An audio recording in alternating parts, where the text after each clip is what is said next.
Hola, muy buenas noches para todos. Gracias, gigantes, por acompañarnos a esta hora de la noche, después de todas las actividades laborales y demás. En este webinar que vamos a desarrollar durante los siguientes minutos, que está relacionado con un tema sobre el cual nos han preguntado bastante y tiene que ver principalmente con el ethical hacking. Entonces, con este agradecimiento, quiero darles la bienvenida a todos, agradecerles de nuevo por estar acompañándonos, por estar acá con nosotros y pues nada, vamos a lo que vinimos. El tema que vamos a tratar el día de hoy tiene que ver con un concepto del cual yo creo que hemos escuchado hablar mucho, es el ethical hacking. Pero a mí me gustaría compartirles en esta noche un poco más de qué se trata todo este proceso de ethical hacking. Si bien no vamos a entrar en demasiados tecnicismos en este webinar, que es de nivel básico, sí quiero contarles algunas cosas para que aprendamos todos de pronto a entender un poco más en qué consiste todo este proceso. Me presento, yo soy Juan Carlos Reyes, llevo un poco más de 18 años de experiencia en temas de ciberseguridad. Soy miembro de la Asociación de Investigadores de Crímenes de Alta Tecnología, de la Asociación de Examinadores de Fraude y de la Asociación Latinoamericana de Investigadores de Crímenes Financieros. Desde el 2014 tengo la fortuna de participar en el subcomité 27 de ISO, es decir, trabajando directamente con las normas de la serie 27000, en donde pues la más conocida de todas es ISO 27001, que yo creo que nos ha tocado sufrirla a muchos. Con esta breve presentación, entonces, quiero que comencemos ya con nuestro tema. Yo creo, vamos a empezar con una reflexión. Yo creo que los medios de comunicación en general, han satanizado la palabra hacker. Y hoy en día es muy común que entendamos o que asociemos el hacker con el delincuente o con el ciberdelincuente. Situación que no es necesariamente real. Es decir, desde la perspectiva purista del hacker, el hacker es aquel que tiene un conocimiento, no necesariamente informático, digamos que el término se acuñó alrededor de los medios informáticos, pero realmente hablar de un hacker es hablar de alguien que conoce muy bien, que conoce con bastante detalle su arte o lo que hace. En el caso de los medios informáticos, pues son aquellas, podríamos decir que son aquellas personas que efectivamente tienen un conocimiento bastante grande de los sistemas de información. Y quiero traer aquí eh, en esta reflexión también eh, un pequeñísimo extracto de un manifiesto que publicaron en 1986. Sí, efectivamente, toda la onda hacker viene desde hace muchísimos más años de los que nos imaginamos. Y este manifiesto lo publicó un señor que se hacía llamar The Mentor. Dice, sí, soy un criminal, mi crimen es la curiosidad, mi crimen es el juzgar a las personas por lo que dicen y piensan, no por cómo se ven. Mi crimen es ser mucho más inteligente que ustedes, algo por lo cual jamás podrán perdonarme. Bueno, eso lo decía el señor Mentor, haciendo referencia precisamente a en qué consiste la experticia o en qué consiste, digamos, todo este detalle relacionado con ese conocimiento bastante vasto que tienen sobre sistemas de información. Y efectivamente yo creo que los hackers como, digamos, como subcultura, han fomentado todo lo que tiene que ver con la seguridad de la información. Es decir, si no existieran estos hackers que encuentran vulnerabilidades, pues no existirían los parches y no existirían los procesos de seguridad y estaríamos, pues, quién sabe, en el salvaje oeste, pienso yo en términos informáticos. Entonces, quiero comenzar con esta reflexión. Por favor, acostumbrémonos a llamar las cosas por su nombre y el hacker es el que tiene un gran conocimiento, en este caso informático, y el ciberdelincuente, por otro lado, es el que utiliza ese conocimiento más bien vasto que puede tener para cometer delitos, en este caso en el ciberespacio. Entonces, hecha esta aclaración, además porque lo traigo a colación porque alguien me decía, ¿cómo puede existir un hacker ético? Eso es un contrasentido, esas dos palabras no van en la misma frase. Y pues la verdad es que sí, existen los hackers éticos y ese es el tema de nuestra conversación de la noche de hoy. ¿En qué consiste específicamente un proceso de ethical hacking? Bueno, antes de entrar en eso, hacer otra aclaración. Por supuesto, las técnicas, tácticas y procedimientos que utilizan los hackers son los mismos que utilizaría un ciberdelincuente. Entonces, todo este cuento del ethical hacking tiene que ver principalmente con aquellas personas que tienen ese conocimiento vasto en términos de seguridad informática o de seguridad de la información, o hoy en día incluso de ciberseguridad, ¿sí? Eh, para posar como si fueran los ciberdelincuentes, pero de la misma manera, en lugar de aprovecharse de esas falencias que puedan encontrar, reportarlas a los dueños de los sistemas o a los responsables de los sistemas. Y en ese caso, pues al reportarlas, también poder ayudar a que se cierren esas vulnerabilidades y ayudar a que haya una mejor seguridad informática de la información o ciberseguridad, según sea el caso.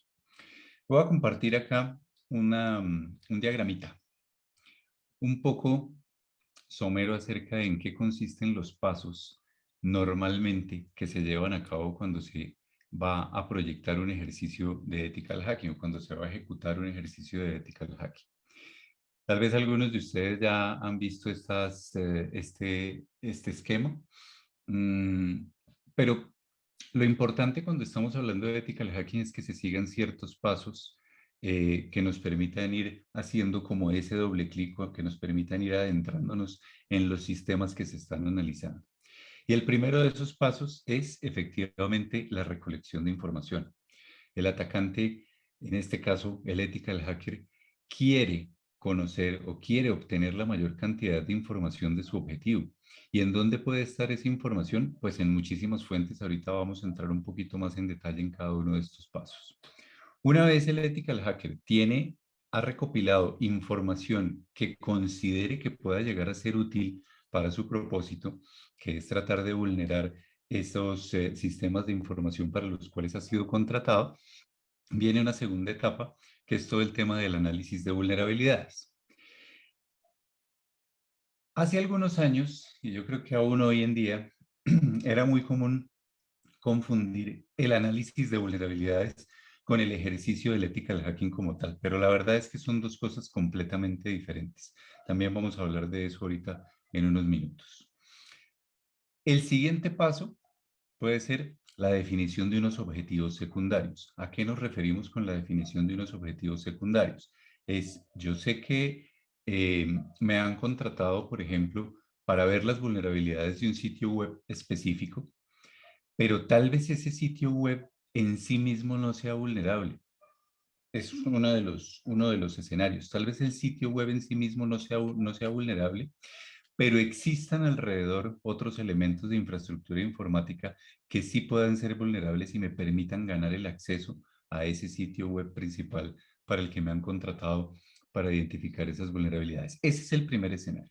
El segundo escenario es, puede que el sitio sí sea vulnerable, puede que para lo que me hayan contratado efectivamente tenga vulnerabilidades y al identificar esas vulnerabilidades yo pueda comenzar a hacer saltos hacia otros sistemas que se encuentran también conectados a esa misma red o que tienen algún tipo de interacción con mi objetivo principal. Entonces, esto quiere decir que una vez obtenemos el acceso y podemos saltar hacia otros lugares o no obtenemos el acceso al sitio principal, pero podríamos llegar a obtenerlo en caso de que miremos otros sitios alrededor u otros elementos alrededor que puedan ser de alguna manera vulnerables. El siguiente paso es el ataque. Em, Cuando estamos hablando del ataque, estamos hablando principalmente de eh, hacer una prueba de concepto, podríamos llamarlo de esa manera, hacer una prueba de concepto de que efectivamente esas vulnerabilidades tecnológicas que se han identificado, que efectivamente puedan ser explotadas. ¿Qué quiere decir ser explotadas? Es decir, que realmente se logre llegar un poco más allá y se logre o bien sea extraer la información o se logre de alguna manera también hacer esos otros saltos de los que estábamos hablando hace un rato. Es decir, en esa fase de ataque, que es muy manual ya, que digamos, esa sí depende mucho de la experiencia del consultor, de la experiencia del ethical hacker, ahí es donde vamos a probar que efectivamente esa vulnerabilidad eh, es posible explotarla, es posible aprovecharla de alguna forma para obtener nuestro objetivo principal. Y posterior a eso viene, pues obviamente, el análisis de todos los resultados, del análisis de los resultados, del análisis de vulnerabilidades, los análisis de los resultados de las pruebas de concepto que hemos hecho en la fase de ataque y ahí comenzar a identificar, ya poner en blanco y negro qué fue lo que encontramos, qué fue lo que el ethical hacker encontró durante toda su primera visita a estos objetivos. Pero el tema no para ahí. Es decir, podría parar ahí, pero realmente no es así. Por eso está esta flechita aquí al lado. Porque dependiendo de esos resultados, dependiendo de los resultados que encontramos como en un primer ciclo de interacción con ese objetivo que queremos atacar, probablemente encontremos algún tipo de información, algún tipo de vulnerabilidad o que el mismo ataque, si ha sido exitoso, nos lleve a tratar de escudriñar un poco más. Entonces, volvemos otra vez, ya con la información que tenemos acá de los resultados, a ver si podemos recolectar más información, si podemos complementar ese primer paso y volver a ejecutar el ciclo completo. Es decir, hacer el análisis de vulnerabilidades, ver qué otros objetivos pueden surgir y comenzar con las pruebas de concepto de los ataques, que son, pues al final de cuentas, lo que queremos reportarle a los dueños de esta infraestructura que nos han contratado para hacer este ejercicio de ethical hacking. En esta primera etapa de recolección de información, la llamamos fase de reconocimiento. Y como les decía, la idea es obtener la mayor cantidad de información desde fuentes abiertas principalmente sobre aquel objetivo que queremos vulnerar. Entonces, bueno, pues cuál es la información primaria que podemos obtener ahí? Obviamente, identificar el sitio, es decir, el dominio o el subdominio, lo que sea que estemos realizando, identificar una dirección IP, identificar de pronto qué puertos tiene disponibles, qué servicios está prestando en este momento ese objetivo y comenzar a hacer un mapa de todas aquellas cosas que pueden llegar a generarme unas vulnerabilidades potenciales. Hasta ahora no estoy explotando nada, no estoy identificando vulnerabilidades, pero por ejemplo, si en fase de reconocimiento yo me doy cuenta que el sitio permite un FTP, es decir, que tiene ciertos puertos abiertos, el de FTP, el puerto 80, el puerto 443 o que funciona también con el puerto 25 que es de servidor de correo. Fíjese que de esa manera yo ya puedo comenzar a organizar un mapa de por dónde, de cuáles pueden ser los diferentes puntos de ataque que yo podría llegar a explotar o en dónde me podría concentrar para poder hacer esas pruebas. Pero eso es solo una parte de la fase de reconocimiento. ¿Qué otra información puede ser útil para mí como ethical hacker para poder lograr mi objetivo?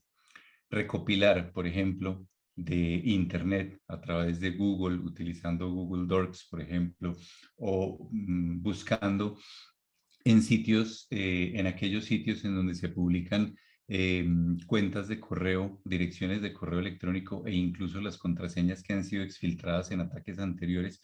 Yo quiero comenzar a ver qué direcciones de correo electrónico, por ejemplo, puede haber expuestas en Internet que estén relacionadas con mi objetivo. Direcciones físicas, información personal de esas personas, sí, de esos, sí, de las personas, pues que, de los dueños de sus correos, quiero decir.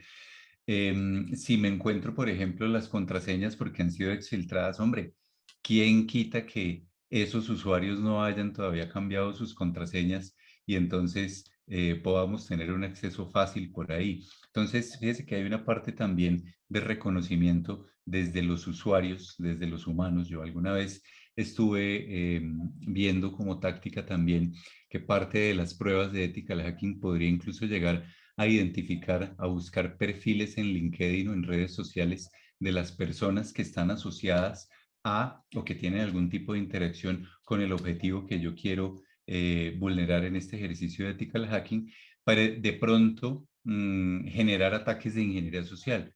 Los ataques de ingeniería social podrían llevarme a un buen resultado o incluso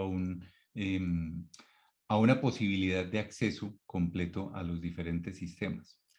También, ¿qué necesitamos? ¿Qué queremos ver? ¿Qué otros servidores, qué otros elementos informáticos están relacionados con el objetivo que yo quiero atacar? Es decir, si estos servidores, por ejemplo, se conectan, ¿cómo se conectan a mis servicios? Si ahí hay una aplicación web de pronto publicada. Yo quiero comenzar a recopilar la mayor cantidad de información antes de ejecutar el primer ataque. Quiero comenzar a recopilar la mayor cantidad de información en algo que podría llamarse identificar la superficie de ataque, obtener también, por ejemplo, números de teléfono, es decir, toda la mayor cantidad de información que a mí me permita hacer un perfil muy detallado de el objetivo que quiero vulnerar. Entonces, en esa etapa de reconocimiento, la idea es conseguir toda esa información que pueda ser útil posteriormente para pasar a la etapa de ataque como tal. Como les decía hace un instante, desde hace algunos años, pues digamos, todo este cuento comenzó con el tema del análisis de vulnerabilidades. Hay herramientas muy buenas para ejecutar análisis de vulnerabilidades. Está Nessus, está Rapid7, bueno, hay un montón de herramientas ahorita. De pronto hablamos un poco más de eso también. Pero yo quiero que ustedes se lleven en la noche de hoy un primer concepto, y es que el análisis de vulnerabilidades no es un ethical hacking. El análisis de vulnerabilidades eh, es un paso del ethical hacking y es un paso principalmente automatizado.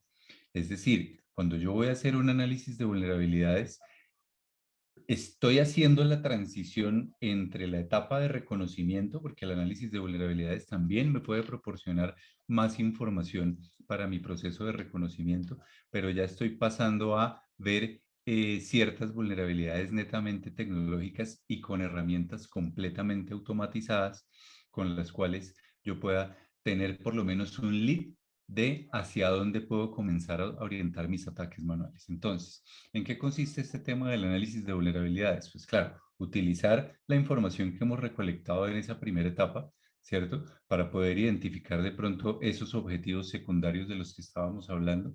La enumeración de los elementos que vamos a escanear, es decir, si ese objetivo está, por ejemplo, dentro de una red, ¿qué subdominios están relacionados con ese dominio principal que puede ser mi objetivo de ataque? Es decir, comenzar a hacer una enumeración de todos los otros posibles puntos de acceso que me podrían llevar a determinar esas vulnerabilidades. Hacer una adecuada selección de herramientas con base en los elementos que componen la arquitectura. Como les decía, hay unas herramientas hoy en día que empaquetan muchísimas cosas y son muy buenas, pero no dejan de ser herramientas automatizadas. Y el problema que tenemos con las herramientas automatizadas es que, por un lado, nos generan muchísimos falsos positivos. Un falso positivo es una vulnerabilidad que me reporta la herramienta, pero que realmente no está presente. Por ejemplo, que me saque una vulnerabilidad en Apache cuando lo que yo tengo en mi infraestructura realmente es un Internet Information Service, que el uno es de Linux y el otro, bueno, el uno es de Unix y el otro es de Windows. Eso sería un falso positivo, ¿cierto? Pero también es muy probable que estas herramientas me dejen falsos negativos. ¿Qué quiere decir falsos negativos? Es decir, básicamente que no me identifiquen la totalidad de vulnerabilidades que yo puedo tener presentes en mi infraestructura o en mi ecosistema. Entonces, cuando se trata de análisis de vulnerabilidades hay que ser muy cautelosos porque los análisis de vulnerabilidades sí son una herramienta muy útil, sí son un paso para poder hacer un ejercicio bien hecho de ethical hacking, pero no es el ethical hacking per se. ¿De acuerdo? Entonces, eh, y hay una cosa que yo siempre he dicho con las herramientas automatizadas y es que cuando ejecutamos análisis de vulnerabilidades, podemos tener hallazgos del tipo, no sé, que el sistema operativo está desactualizado, que ya no está soportado por el fabricante, o podemos tener hallazgos del tipo, el servicio, por ejemplo, el Internet Information Server está en una versión demasiado antigua. Eso me sirve y sí es una vulnerabilidad reportable pero a mí como ethical hacker es un lead para decir, bueno, si yo me encontré acá un Internet Information Server 6, por ejemplo, versión bastante obsoleta, eso quiere decir que ese Internet Information Server no ha tenido todas las actualizaciones hasta la última versión, y el hecho de que no tenga todas esas actualizaciones hasta la última versión significa que podría buscar los mecanismos para explotar esas vulnerabilidades que no han sido parchadas por lo antiguo del servicio. Entonces, este análisis de vulnerabilidades, perdón, a mí me sirve como también como parte de la planificación de mis ataques. Pero mm, hay una parte que se sale completamente de todos estos tipos de análisis automatizados, y son lo que yo le llamo los análisis de la lógica de negocio. Es decir, nos hemos encontrado con casos en donde la infraestructura es muy robusta, todo está actualizado a últimas versiones, todo está supremamente bien parchado, es muy difícil encontrar una vulnerabilidad tecnológica, pero resulta, sobre todo con aplicaciones, nos hemos encontrado esto, pero resulta que la misma definición de la aplicación tiene vulnerabilidades no tecnológicas, sino en el flujo de datos, por ejemplo, en lo que va, en la funcionalidad de la aplicación, en cómo estuvo definida, y eso también nos permite encontrar vulnerabilidades desde el punto de vista funcional, como por ejemplo la exposición de datos personales o cosas así por el estilo. Entonces, el mensaje acá en esta primera instancia es sí, los análisis de vulnerabilidades son muy útiles. Por ejemplo, para hacer escaneos de grandes volúmenes de elementos de comunicación, por ejemplo, para tener un primer acercamiento.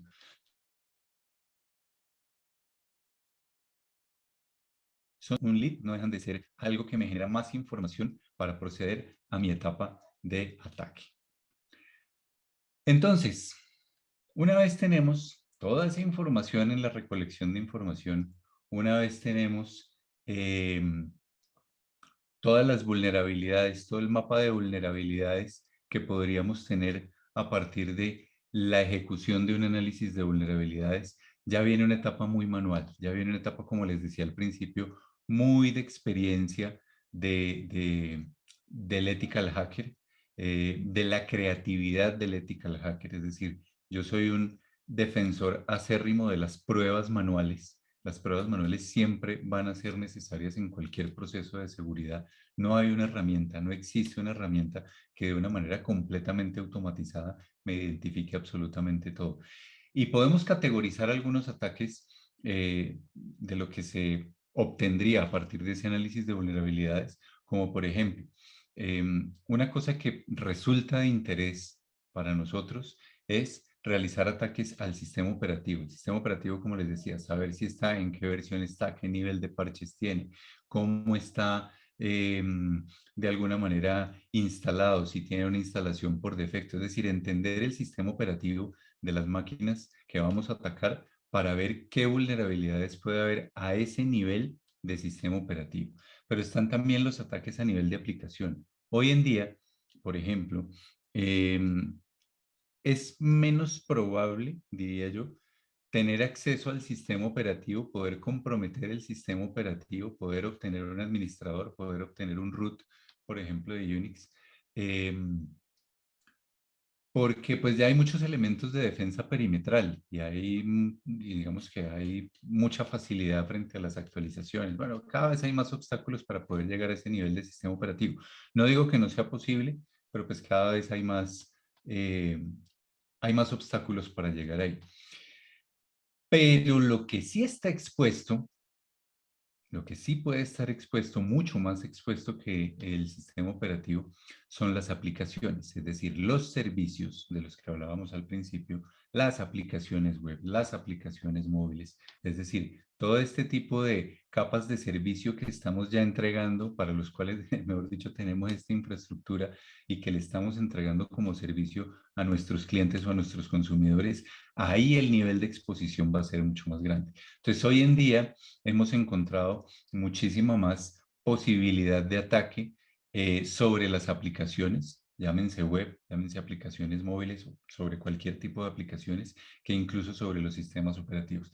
Pero se puede llegar a comprometer el sistema operativo a partir de un ataque de aplicación. Claro que sí, es perfectamente posible. Se puede llegar a comprometer entrando por acá y a partir de aquí, y dependiendo de las vulnerabilidades de construcción que tenga esta aplicación, poder incluso hacer el salto ya al sistema operativo como tal del objetivo que estamos analizando. Lo típico es realizar una explotación de esas vulnerabilidades que hemos identificado en esa fase previa de las que les hablaba del análisis de vulnerabilidades. Es decir, ejecutar la explotación real, la explotación efectiva. Si yo me encuentro que tengo un servidor que no tiene, por ejemplo, todos los parches suficientes, o me encuentro una aplicación que puede estar, que tiene formularios de login, por ejemplo, ¿sí? Y que puede estar vulnerable a ataques de tipo SQL injection, quiere decir que yo tengo en esta fase de explotación de vulnerabilidades que pasar a probar que efectivamente cuál es el comando adecuado de un ataque de SQL injection que me permita a mí comenzar a extraer información de la aplicación o incluso comprometerla. Pero hay otra capa de estos ataques que son los ataques a la configuración de mi infraestructura. Y esto comienza a tomar también cada vez más relevancia ahora que estamos migrándonos hacia los servicios en la nube, hacia las aplicaciones que son completamente serverless, es decir, que no tienen un servidor, un sistema operativo detrás, sino que consumen específicamente algunos servicios del proveedor de nube. Entonces ahí es donde viene otro punto de ataque interesante, que es ver, bueno, estamos consumiendo un servicio o estamos, igual, es aplicable para el sistema operativo, o cualquiera de las otras cosas, pero qué tan bien configurada está mi infraestructura, llámese sistema operativo, llámese servidores o llámese cloud, qué tan bien configuradas están como para no permitir o como para poder frenar más bien ciertos tipos de ataques. Porque uno, hoy en día, muchos administradores creen que porque suben en la nube, porque están consumiendo servicios en la nube, entonces la nube es completamente responsable de toda la seguridad y no es así. Por supuesto, para poner un ejemplo muy simple, si usted deja contraseñas por defecto en alguno de sus servicios que está publicando hacia la nube, en sus aplicaciones que tienen publicadas hacia la nube, pues ahí vamos a tener un problema y una posible vulnerabilidad muy fácilmente explotable. De ahí para allá existen muchísimos tipos de ataque, y lo que hace el ethical hacker normalmente es, o una de las distribuciones, digamos, más comúnmente utilizadas por los ethical hackers es el famoso Kali Linux. Ya, voy a ver si voy a conectarme un instante acá al, al escritorio remoto y les muestro un poquito el tema del Kali Linux en vivo. Eh, Quiero mostrarles es principalmente la cantidad, el arsenal de herramientas que tienen este tipo de distribuciones específicamente hechas para ethical hackers, bueno, para cualquier clase de hacker realmente, en donde fíjense, tenemos herramientas para hacer recopilación de información, por ejemplo. Tenemos diferentes herramientas. Aquí veo una que me llama la atención. Me gusta mucho porque Maltego, por ejemplo, es una herramienta que le permite a uno hacer búsquedas muy interesantes sobre cualquier cosa que esté publicada en Internet. Es una disciplina que se llama inteligencia de fuentes abiertas para todo ese proceso de recolección de información, para todo ese proceso de recolección de información que es necesario para preparar nuestros ataques. Mire, herramientas de análisis de vulnerabilidades. La mayoría de las herramientas que están en estas distribuciones de Linux son realmente herramientas open source, algunas versiones comunitarias que tienen pues también sus versiones pagas y demás. Pero fíjense, aquí podemos llevar a cabo, solo con ver el menú de un Kali Linux, podremos llevar a cabo casi que todo el proceso de ethical hacking que estamos requiriendo. Miren, análisis de vulnerabilidades, por aquí están esos. Bueno, por comenzar a obtener información de ya de ciertas vulnerabilidades específicas. Análisis de aplicaciones web. Acá podemos contar con Burpsuite. Hay una que me llama mucho la atención, es gratuita y la publicó el grupo de UWASP, que se especializa en todo el tema de seguridad de aplicaciones web. Se llama UWASP SAP.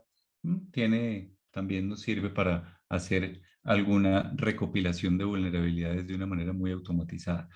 Pero mire, tenemos también herramientas para la evaluación de bases de datos, es decir, herramientas hechas específicamente para poder obtener ciertos tipos de información relacionados con bases de datos. Una de las cosas, uno de los procesos más comunes cuando estamos hablando de ética del hacking es hacer el craqueo de contraseñas hasta donde sea posible, es decir, o bien tomar un diccionario con contraseñas ya previamente cargadas con una cantidad de palabras y comenzar a hacer combinaciones de esas palabras a ver si se pueden hacer ataques de fuerza bruta sobre los usuarios y sus contraseñas. Tenemos un módulo para ataques para ataques de redes inalámbricas, es decir, para poder craquear y poder entrar, vulnerar, digamos, las redes inalámbricas que podamos tener. Hay un módulo de ingeniería inversa, es decir, que nos permita también, por ejemplo, desensamblar ciertos malware, ciertos ejecutables para ver qué vulnerabilidades tienen y cómo se pueden modificar para los propósitos de nuestros ataques. Herramientas de explotación variadas. Hay una herramienta específicamente, creo que estaba por acá, por aquí la vi. Bueno, hay una herramienta específicamente bastante utilizada que se llama Metasploit. Metasploit es una herramienta que permite configurar explotadores de vulnerabilidades casi que a la medida. ¿A la medida de qué? A la medida de mis objetivos y a la medida de lo que yo quiero explotar. Entonces también es bastante útil. Sniffing, spoofing, post-explotación. Hay herramientas de análisis forense. eh, Herramientas, obviamente, de reporte, pues porque, por supuesto, necesitamos tomar todos estos resultados y colocarlos en un reporte que sea entendible y que le genere valor a las personas que van a recibir esta información. Y en fin, como les decía, acá en Kali Linux hay muchísimas herramientas y existen muchísimas otras herramientas adicionales también de pago o en otras fuentes, sobre todo en GitHub, que son open source y que permiten preparar muy bien los ataques. El mensaje es, para que vamos teniendo la línea clara, el mensaje es, yo recolecto la información, identifico unas vulnerabilidades previas, pero cuando quiero atacarlas ya tengo que utilizar las herramientas dentro de mi arsenal para poder, las herramientas adecuadas, por supuesto, pues porque no todo sirve para todo, las herramientas adecuadas para poder ejecutar esas explotaciones y esos ataques que hemos identificado en esa fase de análisis de vulnerabilidades.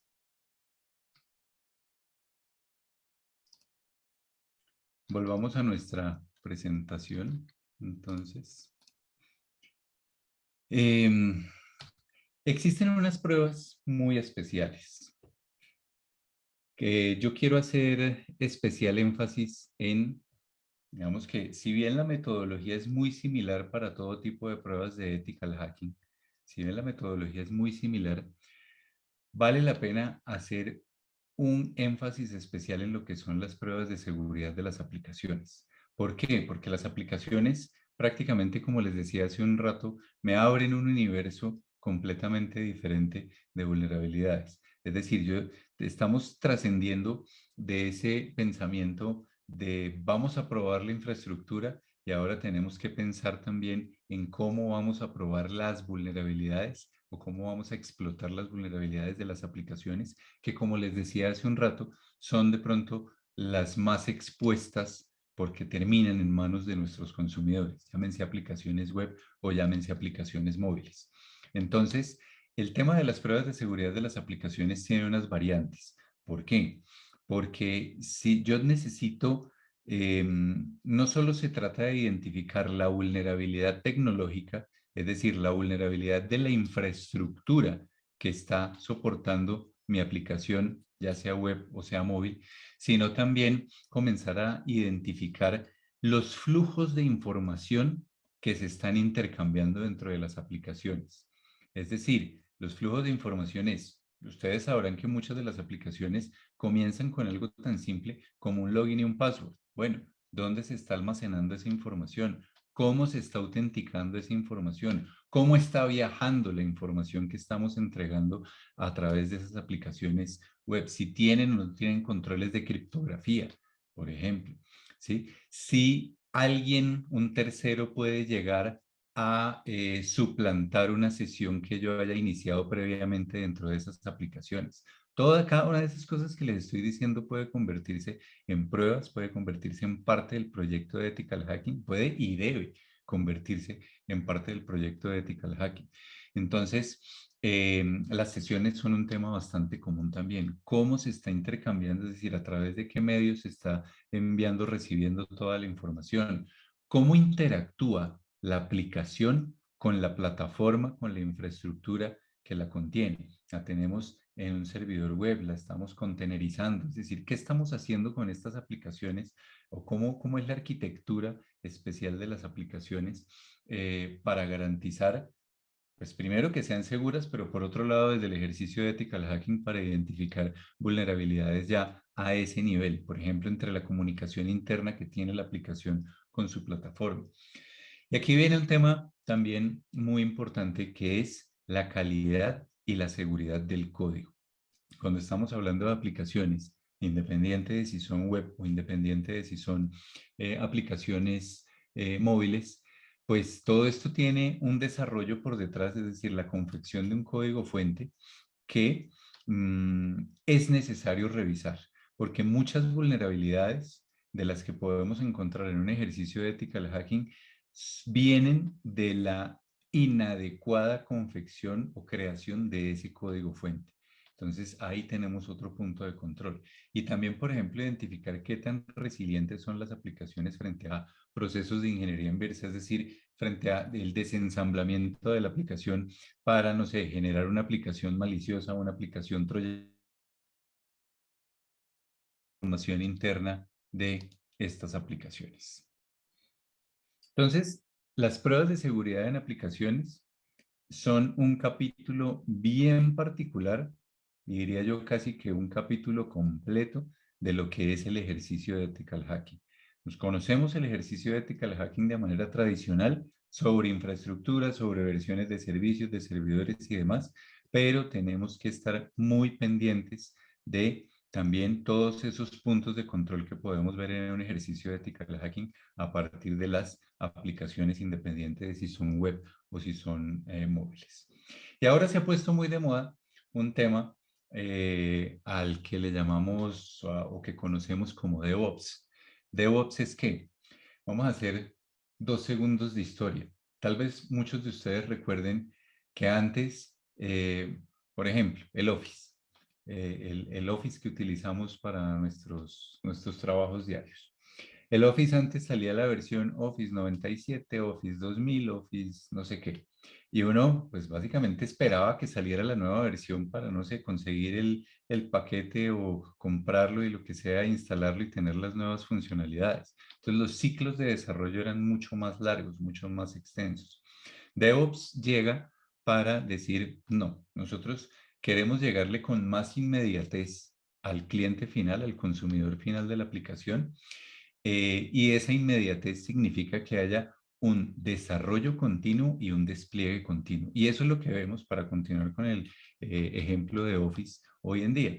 Hoy en día quienes tenemos como plataforma corporativa el Office, el Microsoft 365, usted ve que usted abre nuevamente su aplicación de Office, de Word, por decir algo, y ya tiene nuevas funcionalidades.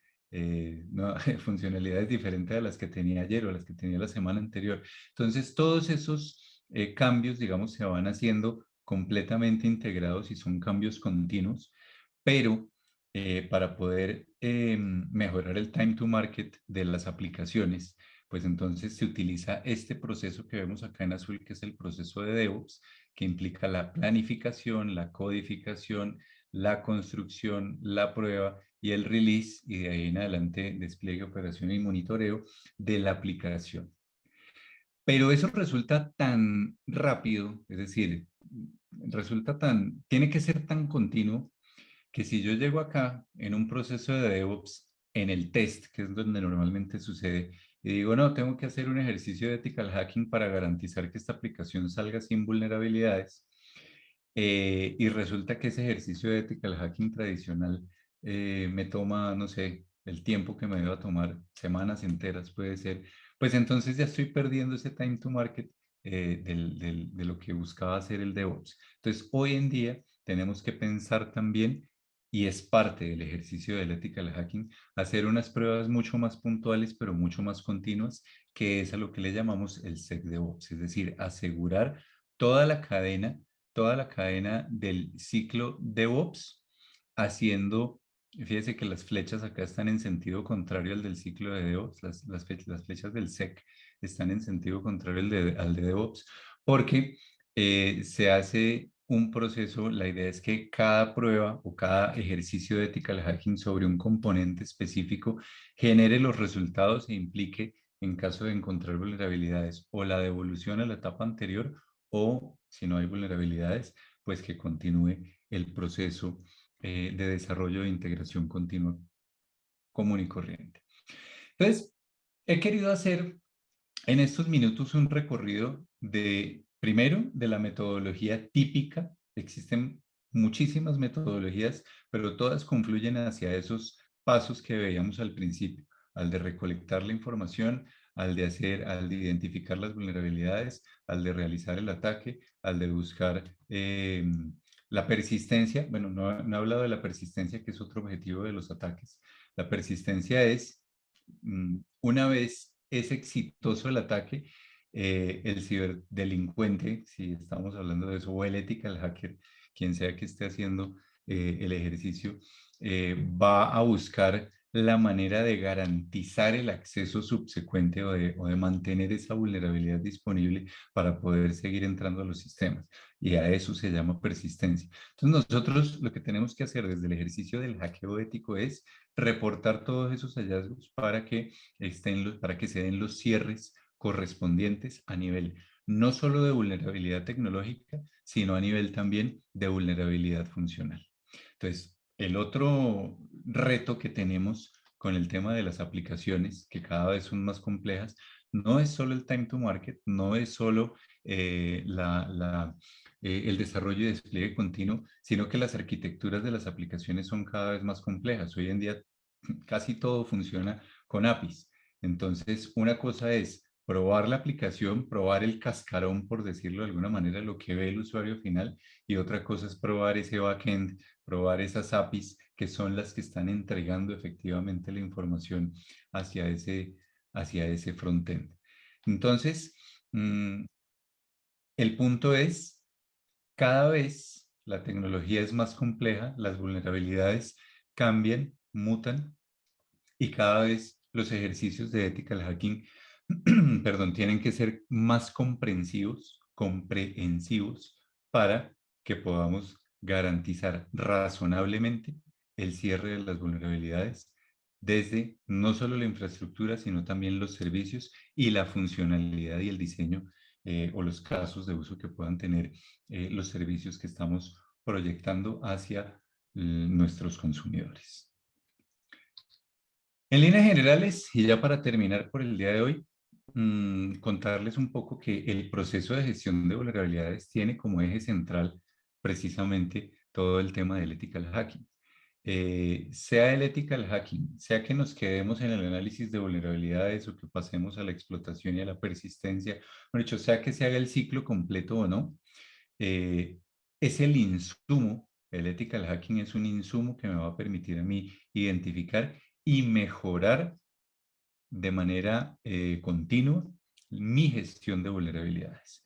En un mundo ideal, la gestión de vulnerabilidades informáticas o de información al interior de sus organizaciones debería comenzar con un modelamiento de amenazas para que los productos salgan, un modelamiento de amenazas y una gestión de lineamientos que me permitan a mí establecer cuáles son las políticas de desarrollo seguro para garantizar razonablemente también que los productos o servicios salgan antes de ser publicados antes de pasar a producción salgan de la manera más segura posible. Sin embargo, no nos podemos confiar en eso. Entonces ahí es donde viene una parte de pruebas estáticas, en donde podemos ver el código fuente, podemos ver unos temas muy específicos de las aplicaciones o de la infraestructura que estamos mirando y el tema de las pruebas dinámicas. Todo esto es ethical hacking, parte del ethical hacking, en donde ya vamos a ver esa parte funcional de o tratar de buscar vulnerabilidades tecnológicas o funcionales ya sobre el producto final. Y por supuesto, todo esto debe terminar, acuérdense el diagramita que veíamos al principio, esto es un ciclo, todo esto debe terminar o debería llevarnos a un retest, a una verificación de que todos los hallazgos del embudo, todos los hallazgos del ciclo de SecDevOps, todos los hallazgos, todos los hallazgos que tengamos en el ejercicio de ethical hacking, todos los hallazgos puedan llegar a ser cerrados satisfactoriamente, pero que también verifiquemos el cierre de esos hallazgos.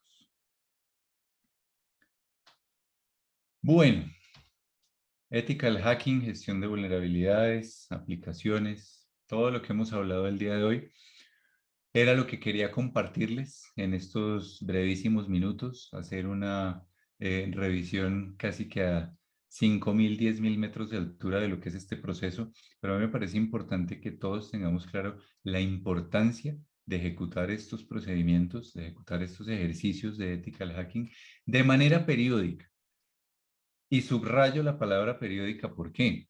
Porque nos hemos encontrado en situaciones en donde uno pregunta por el último ejercicio de ethical hacking que hicieron y fue hace 2, 3, 5 años. No, la tecnología cambia y cambia, me atrevería a decir que todos los días, cambia de una manera bastante dinámica. Entonces, la vulnerabilidad que encontramos hoy, o más bien, la no vulnerabilidad que está hoy, la seguridad que está hoy, puede que no esté mañana por el descubrimiento de nuevas vulnerabilidades que van a ser parte del objeto de este ethical hacking, de estos ejercicios de ethical hacking.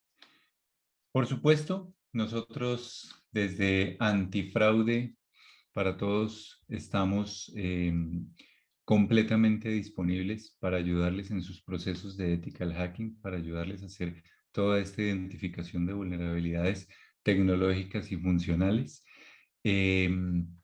Estamos más que dispuestos a acompañarlos de manera segura a transitar por todo este camino de la transformación digital. No sé si de pronto tengan preguntas, algo que nos quieran compartir en el chat o hacemos una breve sesión de si quieren que veamos algún tema específico o algo. Los leo. Veo que no tenemos preguntas, veo que no tenemos comentarios. Entonces, con esto, agradeciéndoles de nuevo por su participación, por acompañarnos en este webinar de esta noche. Les agradezco por estar acá con nosotros. No olviden visitar nuestro sitio web, no olviden visitar nuestras redes sociales, no olviden mantenerse en contacto con todo el equipo de Antifraude, que estamos prestos para servirles con todos los temas de ciberseguridad que requieran. Un abrazo y feliz noche.